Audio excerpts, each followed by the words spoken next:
You're tuned into the Growth Ceilings podcast, the show for builders, dreamers, and leaders ready to break limits and grow beyond what they thought possible.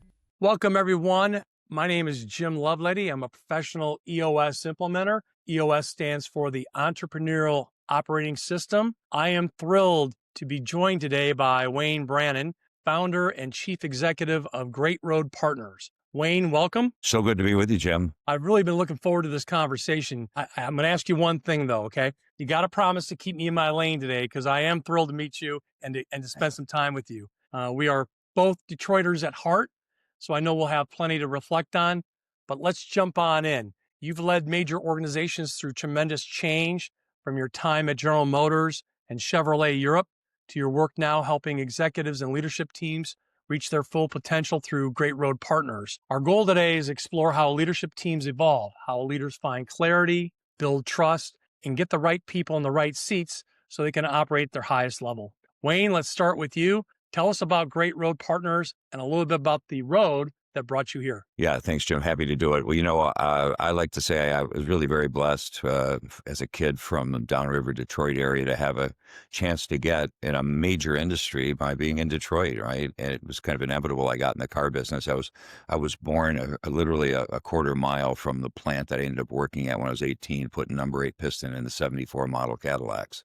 And I didn't know exactly where that would take me, but always had a belief that there was a career that was a part of the auto industry. And, I wasn't really a car guy as much as a lot of other people were. I mean, I love cars and, the muscle cars of the 60s certainly, impacted all of us. It's part of the cool, distinctive Americana that makes, that part of our history really fun and interesting and nostalgic to look back on, right? But I decided that I would pursue a career with General Motors, and they put me through undergraduate school in a program that was rated pretty highly as an engineering and business development school. They put me through Michigan State University for an MBA. I was on a GM fellowship. And, just kind of fast forwarding over the career, I had the opportunity to work in different places, not only around the company and around the nation, but around the world over the years.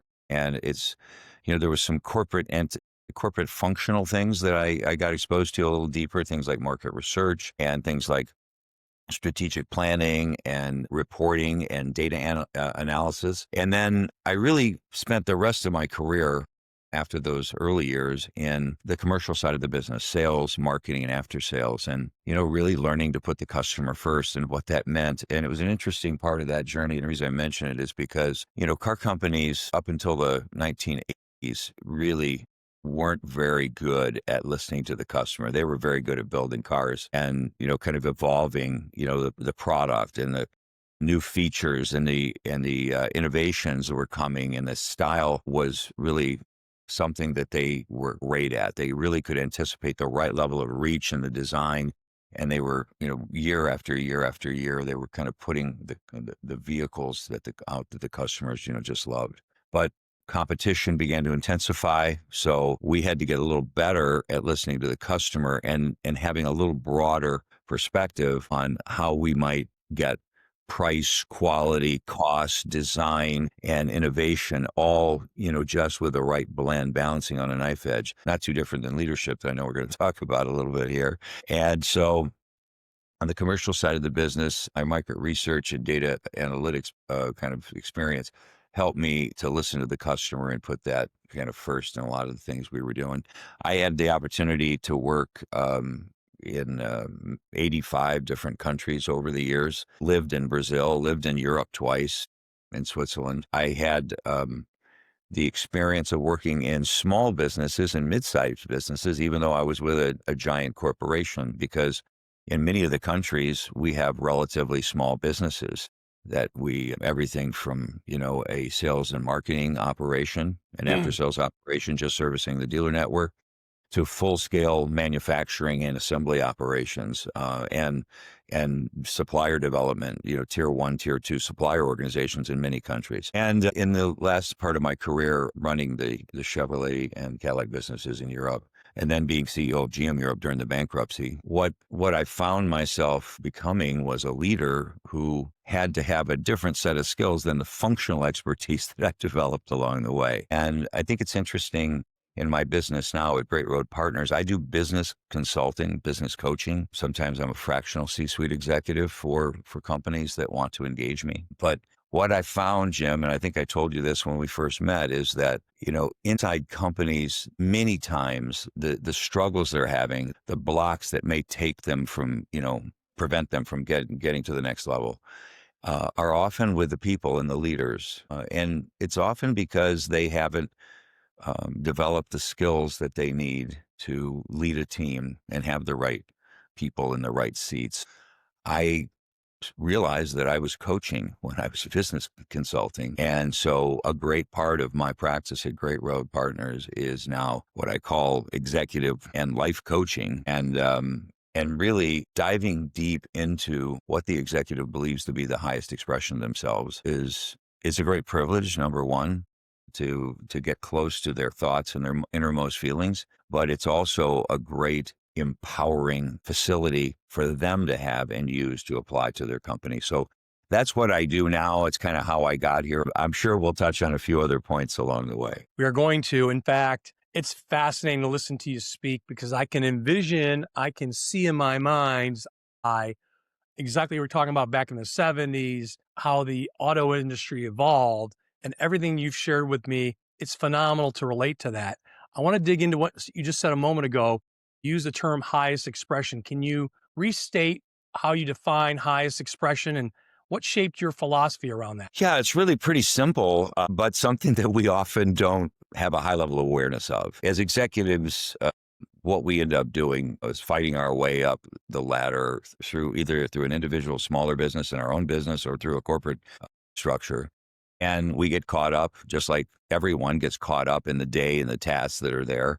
We get focused on the things that we're good at. If we're an engineer, we are very intentional about the engineering principles we apply. If we're a designer, we're very intentional about the shapes and the flow and the feel of what we're designing. If we're a chemist, we obviously have to get the things we're doing exactly right, and we investigate and experiment, being very, very intentional in what we do. But as leaders, we don't get that kind of functional training as leaders to the same extent. But yet, at some point, you need to transition from being a functional expert, where you have a high level of competency and producing results, to becoming a functional expert at leadership. And so, in those other disciplines, or if you just take mathematics, which touches a lot of the ones I mentioned, to be a functional expert at mathematics, you have to study it. You have to be passionate about diving deep into it. You need to put in the hours and the work and the practice to become very good at what you do. It's the same way at leadership, although the first step is to understand what the heck is the highest expression. What does it look like? Fortunately, we have a number of great books and authors and speakers and great thinkers out there who have lots of leadership books and lots of issues on the topic. But I think that those are bits and pieces of the elements that you need to be a great leader. So what I try to do with the people I work with is to get them to step back from the day-to-day and define exactly what the highest expression of themselves looks like. And then just really examine the why, and then develop a path of practice so that they can become aware, become intentional about how they become the best version of themselves. So that's a long way of saying you need to define the aspects of excellence. Then you need to examine yourself to see if you're pursuing that excellence, and you need to write better programs if you don't have the right ones running in your head to drive your behaviors, and then let those behaviors in total become that kind of ultimate self. Not to age either one of us, but you did say it. You said 50-year career. So I'm going to tap into that for a moment. You've led teams across continents, industries, all sizes, enterprise, medium, small. You've got this well-rounded, robust background and experience. When you look back, how has your view of leadership changed the most? Well, it's interesting. As a young man, I thought that leadership was really about having good strategic kind of thinking around a product, a service, the customer, the business, and how it would operate, and how you would build and execute a product or a service and then get it to the customer and grow revenues. So I thought that all of those aspects of business and were really what leadership was about. And I didn't really think a lot about what I now think is of supreme importance, and that is character and integrity and resolve and consistency and communication and all of the aspects that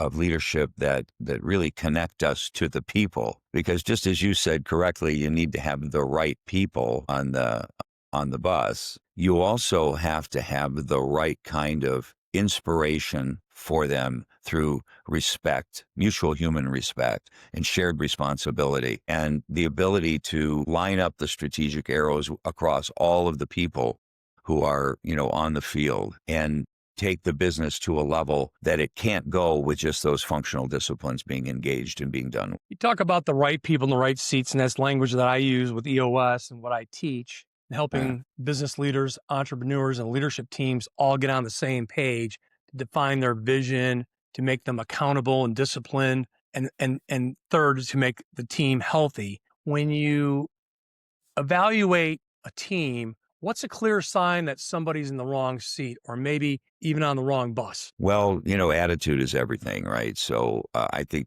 first of all, you need to understand the motivations and the intent of the people who are on the team. So you need to get to know them at a level that we might not get to dig down to unless we really intentionally go after it. So I think it's important to understand what people believe they're trying to do, where they want to go, what their expectations from the company would be.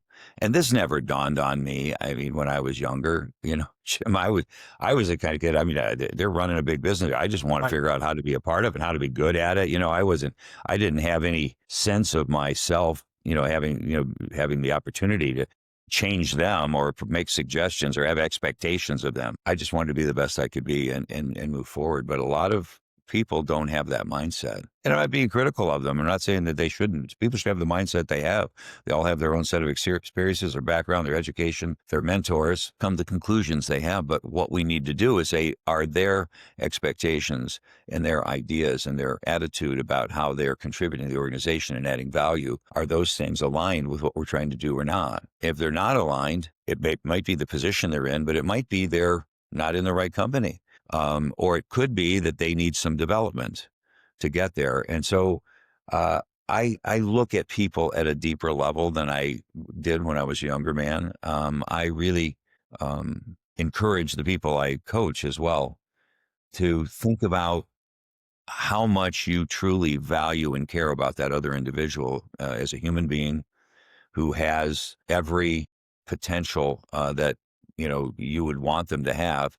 If you understand them and they understand you, and you communicate your vision of what you're trying to accomplish correctly, and then you really move together as a unit. And the way I see that we need to sometimes take care of that differently is sometimes you have to let people go. I mean, sometimes you have to look them in the eye and you need to say, this isn't working out. I mean, you hear the phrase all the time, we're moving in a different direction. Well, it is really kind of that story, isn't it? It's like we've tried to do this. This isn't the right play for you. And while you're trying to, bring everybody along, sometimes when an individual is so far out of line with what the team's trying to do, you have to say, for the greater good, I have to make this tough decision. It's never, even if someone is behaving badly, it's never an easy decision to let them go. I mean, I think it should for a great leader, it should always be the hardest thing you ever do.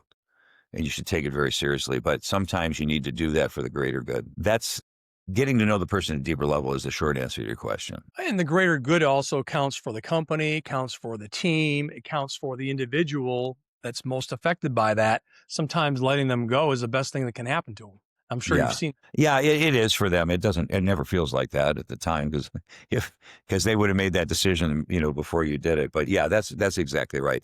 And the other thing is, I believe you need to understand, the dynamic of change inside the aspirations of the individuals who are on your team. What I found over the years, some people really want to move to different things, and and some people want to advance. Some people are happy kind of where they are at the level of responsibility they want, especially in Europe, when, there are a lot of people who were very happy with the balance between their lifestyle and their family and their personal interests and their career. They had more potential, as I could see potential to do things in the company, but they really weren't interested in it. And, it's hard for me. I assumed everyone was interested in moving ahead and making more money and taking on more responsibility, but they're not. So, that's a factor. And then you have some people who really want to achieve as much as possible. So they're not afraid to move. They're not afraid to take on more responsibility. They want to do whatever it takes to be the best. They want suggestions all the time about how they can grow. And being a good leader means you have to understand each of those different mindsets, and then you need to cater to those in the right way. And it really boils down to what I said earlier. It's about truly carrying in them as a human being and someone who, you want them to succeed, whatever that means to them. You want their kids to wear nicer clothes to school next season. And when they know that you care that much about them, Jim, they'll run through walls for you. So this whole idea of, working together and collaboration and all these things, it just happens naturally. And you've got a team that can have a great deal of fun and put a lot of points on the board in the marketplace. I believe you can certainly empathize with those working for you, working around you. When you shared earlier that you've been in 85 different countries, you said? Yeah, I've worked in 85 different places over the years. Okay, got it. And how many places? I didn't. I've traveled to them. I've been there. I talked to people in the businesses, and we've solved business issues across all of those places. Didn't spend a lot of time in many of them, maybe just one visit or one trip. But I lived in Brazil for about 3 years, and I lived in Zurich twice. So those were the two places I was posted internationally as an expat. So I want to take you back and help me understand your role with Chevrolet Europe. You were the CEO of Chevy Europe, correct? Yeah, that's right. What we had in 2002, General Motors bought the assets of the bankrupt Daewoo company in South Korea. And that Daewoo business had operations around the world, or mostly sales and marketing distribution outlets, right? And they had developed a dealer network and in many of these places. So when the assets were acquired, there was a global due diligence that took place, and some of the global operations that they had outside of Korea were included in the deal and others were not. So what happened was that General Motors was in a joint venture with one of our Chinese partners, SAIC, and with the Korean Development Bank. And so that joint venture was responsible for running that Daewoo business worldwide. So we kept the Daewoo brand initially in most of the markets. And in Europe, while we kept the operations, the distribution operations there, we changed the brand over from Daewoo to Chevrolet just about and that in and of itself was a big challenge and a whole story we could talk about sometime. But I was seconded to the joint venture to run the business in Europe. And that's how I got back to Zurich the second time, which was our headquarters and where that operation was. So it was Chevrolet Europe that was the business unit at that time that I was responsible for. And then as time went on, I was the executive there, I picked up the Cadillac business and a couple of other bits and bobs, as they say in the UK. And then eventually, just because I was the most senior executive surviving during the bankruptcy, I ended up with the leadership of the General Motors Europe, which was an entity that was also based in Zurich. That's exactly where I want to go. And talking about your leadership, what did you learn about leading through volatility and change? Well, you learn a lot.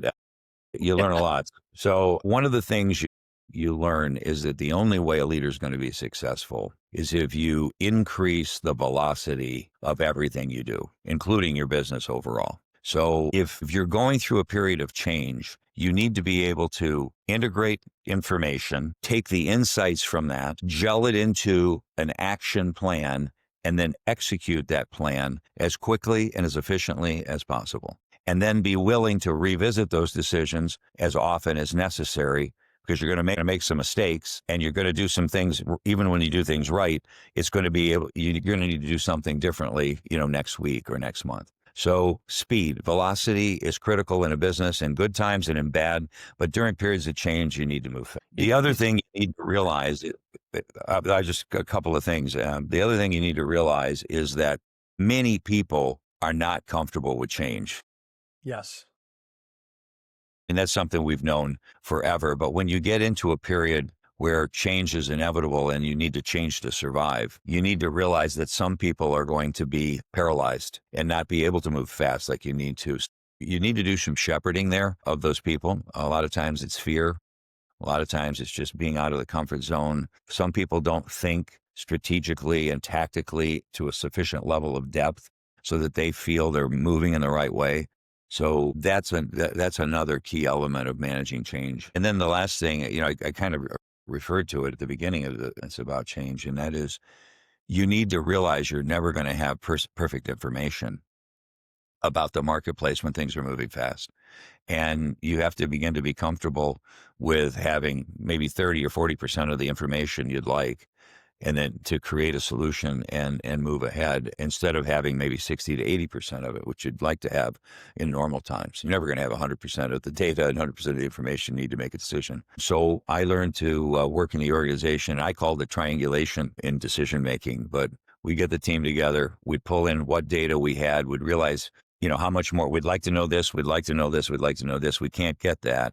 So how do we say, all right, if we look at it from this point of view and from this point of view and this point of view and maybe a fourth or fifth point of view, what would our best projection be of the outcome of this action and this, this movement?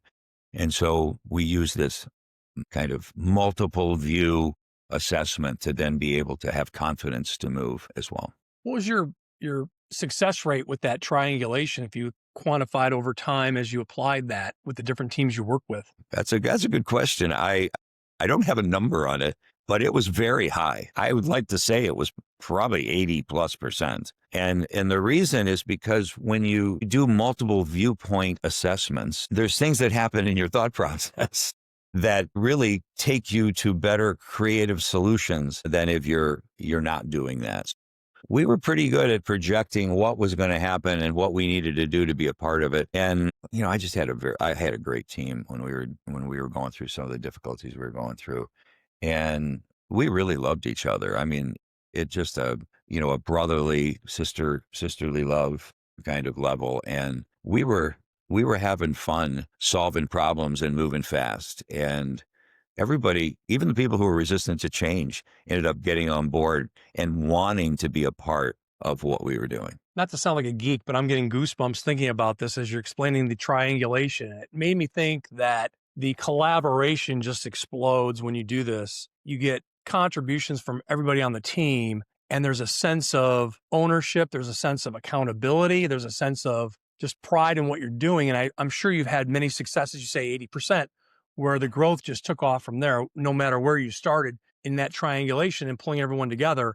That had to be pretty magical along the way. Yeah, it was. Basically, we were challenging people to come up with a different point of view. What else? What other data could we get? How is that tangentially related to the issue? How can you put together a framework or support an idea about what we want to do? And it was fun. It was engaging. It was something that I believe turned on some of the potential in our minds that we wouldn't have gotten to otherwise. Excellent. So I've got another question around how you help executives recalibrate when growth outpaces structure. Yeah, that's a difficult one, isn't it? When you're growing fast, you often start to fall down on the back end of the delivery. In the car business, you can outpace your supply. You can outpace your service and distribution capabilities, right? You can outpace your parts, inventory and supply. You can outpace a lot of things. What we were always doing is we were filling the customer demand, and then, which was in times like that, the good news is that really that doesn't take as much resource and effort because the demand pull is strong when you're growing, and you got the formula of your product and your price and your competitive offer and your brand positioning. You got all that right. You got the right network of distribution in place, and everybody's kind of humming. That doesn't take as much effort. So I think you kind of shift the effort to the to the back end, the delivery. Let's make sure that we've got the supply chain right. Let's make sure that we've got, the training and the customer service and the other structural needs there. One of the most difficult ones that comes to mind when we were growing was to try to get the IT and the business processes correct and marry those up as you're changing and growing, right? That's one of the most difficult things to do in our world. And, there's a lot of great IT systems, but, what you have in a business very often, and I had it in spades across 37 countries, was we had legacy systems in each of those places. We had implemented some, region-wide capabilities, and we were often getting, larger corporate capabilities that we wanted to overlay, but we didn't have the budget or the manpower or the time to stop what we were doing and put those in place. I would say getting the business process, that you need for the growth in place and supporting it with whatever IT you can on the fly while you're having a broader vision and a longer term objective of putting a more of an enterprise wide approach in place during growth. That's really hard to do. And that takes a tremendous amount of resources. And there's a lot of emotional reaction to how much money should we spend in a smaller market versus a bigger market, right? And we put, you put some systems in place and, you do your allocations out of the overhead for these larger systems and cripple some of the smaller businesses. So you have to be nimble, you have to be fair, but you also have to be, really, really considerate of the fact that some businesses can't use all of the things that everybody else can use. Those are some of the dilemmas that come to mind when you talk about, growth and the work that needs to be done behind the scenes. So pardon the pun, but we're going to shift gears here. I want to move into culture and alignment and ask you, when a leadership team starts to drift, whether it be values, communication, direction, what's the first lever a leader should pull to realign? I think the first one, really articulating clearly to the team what we're trying to do, what the strategic vision is, and just try to see if you can handle the drift that way. And then I think the most important component of that is to be really transparent of your own belief in the mission that we're on. Believing in things is a very powerful component of success in our world. It's success at a personal level, it's success at a team level, it's success at a macro level. I think, people in an organization believe at a different levels all throughout the organization and what you're trying to do and how likely it is you're going to be able to achieve it. But when you're the leader of an organization, there can never be a chink in the armor if you expect them to follow what you're trying to do. And so, if I was in an auto show and a journalist stuck their microphone in my face and I had to respond like, Mr. Brannon, are you the man who's coming over here to shut this business down? No, I'm the guy they sent over here to triple the business in the next few years, right? So, and it wasn't just, in the public media. It was in, the way I talked to our dealer network. It was the way I talked to our employees. It was the way that I believed in what we were doing that was contagious. And I saw that. And sometimes, a little bit of doubt would creep into my own, just squelch that down. And, if I had a little bit of doubt, what that would do is I'd look into a particular area I was concerned about, and I'd call a team together and talk to my organization about, say, what can we do here? Is there something we can do better in this way, in this organization or in this particular aspect of our business? And I never showed that I had any doubts. And I think that faith was critical. And the other thing is, in order to be inspirational, you have to be willing to be humble at the same time. And humility is it. I have a friend who's a mathematician, and he's great with geometric kind of understanding of our world. And he said, really, humility is the opposite face of confidence. And you need both. To be a whole person, you need to be that. I'm a follower of Christ, and, Jesus washing the feet of the apostles was one of the things that always really touches me, and I thought, boy, how can we as leaders have that full complement of the balance between being the inspirational kind of force behind an organization and being so humble that you bring everybody along and you treat them with a respect and confidence that they need to know that they're part of something important. Those are the things that I think of when you ask that question, Jim. I love that. You talked about a core value that we subscribe to at EOS, the words humbly confident. It's one of Right. our 5 core values. It's part of our vision building exercise. And it's one that I teach to business leaders, business owners, founders, all the rest. I teach them how to incorporate those core values into how they hire, how they Right. fire, how they evaluate, how they praise people and give rewards. And it's had a transformational effect on many business leaders that I've come across. I want to talk about one thing that comes up frequently, especially with the people I talk to on the small to medium sized level business, maybe 10 to 250 employees. They Yeah. often lament lack of accountability. From your perspective, what does genuine accountability look like inside of a healthy team? Well, I think you first of all have to have good delegation of authority, right? And so if you're going to hold someone accountable, you need to make sure that both you and they understand what they're supposed to be doing and what authority they have to act and to what level of authority they can act. Once that's well understood, I like to have a conversation with someone on a project's results when we're doing a kind of a debrief on what happened with the project, if it was successful or it wasn't successful. I think if you get that front part right, basically the person who was leading a particular activity will hold themselves accountable. And so I think accountability has to be first and foremost something that we are responsible for ourselves. And if it didn't work, then we ought to be bringing suggestions, not excuses, forward. I know when I had some business results that I would report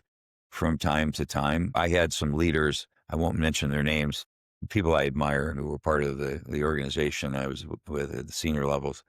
They would say, Brannon, don't bring me excuses. Bring me results, right? And say, okay, I understand, boss. And so I was very careful not to bring excuses. And I basically passed that down through the ranks. And I let the organization know that I expected them to hold themselves accountable and not bring excuses, but to bring an analysis of how something didn't work, if it didn't, and then proudly bring the results they were able to accomplish that overachieved the objectives that we gave them. And so that's how we hold people accountable. And then, as I said before, sometimes if there's the lack of performance, and then there's coaching, there's development, and there's support, and then there's lack of performance. At some point, you have to say this performance is hurting the entire team, and I can't afford to invest in that particular individual.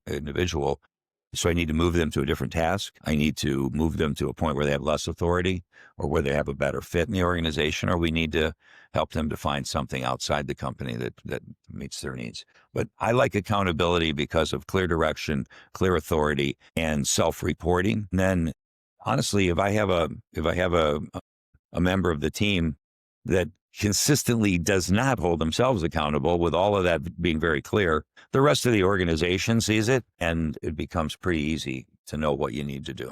Okay, I'll get you out of here on this. I want to move into coaching and growth. You mentioned coaching a few moments ago. How do you know when a leader is ready to grow into their next level of impact? When they become self-aware. So the first step in my coaching journey is not always the most comfortable one, and I'm really mindful of it. If we were going to start a coaching relationship, the first thing that I would do with Jim is get to know you, obviously, and try to understand, who you are and what you're trying to do. But what my main motivation would be to find out how aware you are of the person that, you become, and what your behaviors are like and how those things serve you or don't serve you. And that's what we work on a lot. So, just in a little bit, I've got to know you over the last, month or so after we met. I mean, I love the fact that you're such a positive, genuine force in what you do. And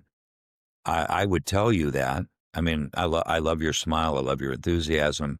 And I love, all of those things. And I can see how those enable you to be a better leader of your own business, right? And what you're doing. But I'd be very careful to compliment you on all the things like that kind of let you know what I think about you. Things that I don't think are serving you very well as we got to know each other. And before I did that, I would attempt through conversation and through discussion and through examining business issues and struggles, I would attempt to get you to become self-aware of where you had weaknesses and maybe a little bit about why they were there. Awareness is critical. I don't believe we are our brains.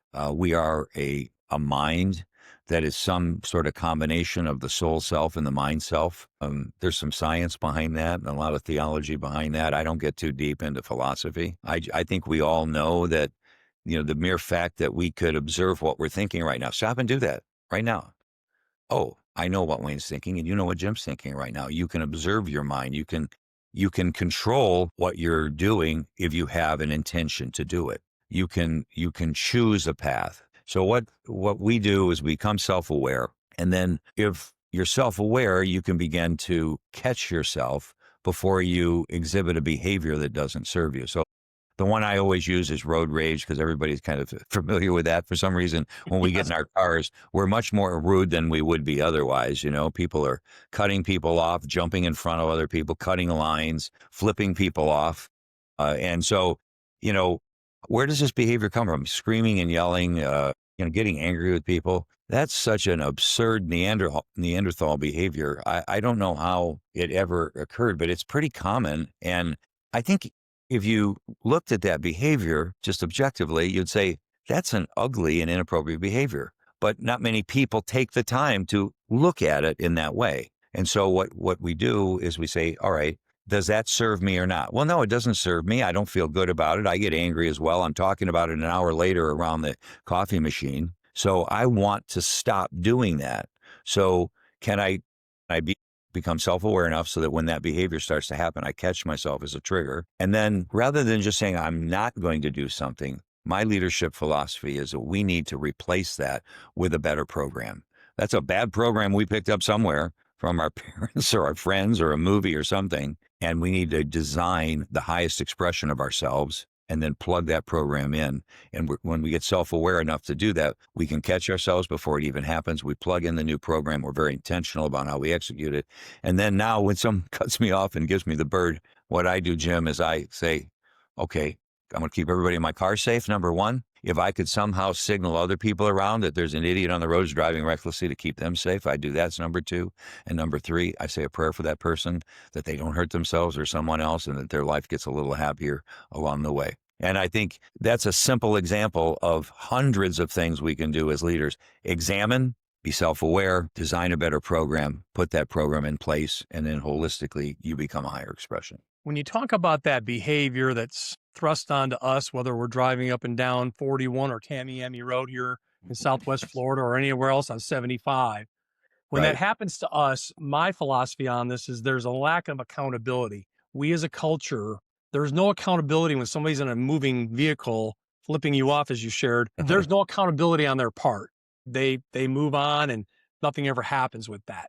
Right. You and I could probably spend a lot of time talking further about accountability and how that ties into leadership. But I do believe our social media, how we treat each other on the road, I can go on out the list. Things like that happen because there's no consequence or accountability for those who are rendering that bad behavior. Agree 100%. I think that's exactly right. The more you get removed from accountability, to your point of what you teach, the more that behavior can exhibit itself. But it all comes from having a bad idea and a bad program in the first place, right? Why would we not want to be gentle, kind, passionate, loving people toward other people? I think most of us realize that's the highest expression of ourselves as individuals. Most philosophies teach that. Most theologies teach that. So this idea that we have bad programs is really just a construct of not really being intentional about our behaviors and not really being intentional. I can't tell you how many people I'm coaching and says, well, I've always been that way. That's just the way I am. That won't change. And I look them right in the face and I say, that's ridiculous. Of course you can change. All you have to do is want to change.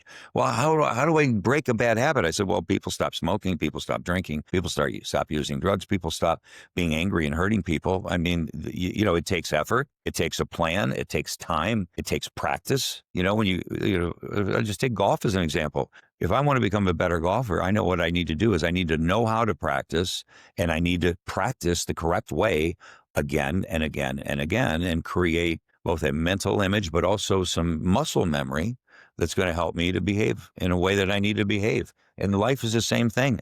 I've had people I coach who believe they could never change. And then all of a sudden, when they really start becoming self-aware and looking at it, they say, I'm just one choice away. And what I love is when we start working on 30 or 40 or 50 things in our lives, and that's what we do through our coaching experience, it seems overwhelming. How could I ever refine and change to some extent all of these things? And the beauty of it is you're just the decision away from being a higher expression of yourself if you have the design of what it needs to look like. And I guess the last thing I'd say on this is that when you and I would sit down, Jim, or with any executive, and you really examine what you believe the best version of you looks like in every aspect of your life.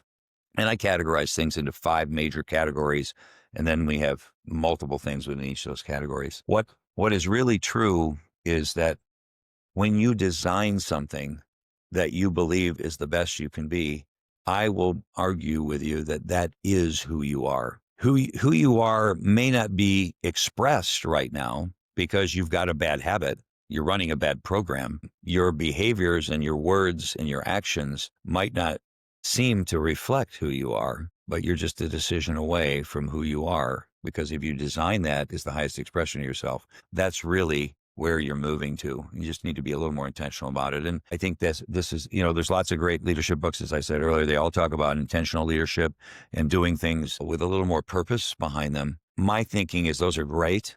The concept is great. So all I've done is I've developed a construct. It's like a working path to get there, to do it step by step, piece by piece, organizing and structuring it, and then helping the executive to practice it with that rigor, that structure behind it. And that's how we get there. You share the analogy with golf, so I'm going to go there for just a second. I'm pulling several themes from our conversation. One, when you tie this with golf, be coachable. Now, I'm speaking from experience, right? Second, in raising 2 sons, my instruction to them, my oversight with them as we raise them was make good decisions, choose wisely. You used the word choose earlier. I wrote that down. And then third, I'll share this with you about my background. I worked for General Electric back in the 90s for just under 8 years, and during the Jack Welch days. And I had become a Six Sigma process improvement leader, taught Six Sigma to our larger sales organization, part of GE Capital. And the thing that I learned from that, the one anecdote, embrace change as an opportunity. And I live by that today. Change is an opportunity. And for a kid coming out of Detroit with limited skills, limited education, when I started work for GE, I grasped onto that, and it's taken me through my entire career. So what you're sharing here, Wayne, is nothing short of outstanding golden nuggets, as I like to call them, truly an inspiration. I cannot thank you enough. This has been outstanding. Your insights, your clear look at how leadership alignment, accountability, encourage, drive growth, both in business and personally, are outstanding. Thank you for sharing your story and your wisdom today. I know our listeners will take away a lot from your experience and perspective. Thank you, sir. Yeah, well, it's my pleasure, and I wish you great continued success in your business. Look forward to staying in touch with you, and God bless. You've been watching the Growth Ceilings podcast. If you enjoyed this episode, make sure to like, subscribe, and share it with someone who's ready to grow.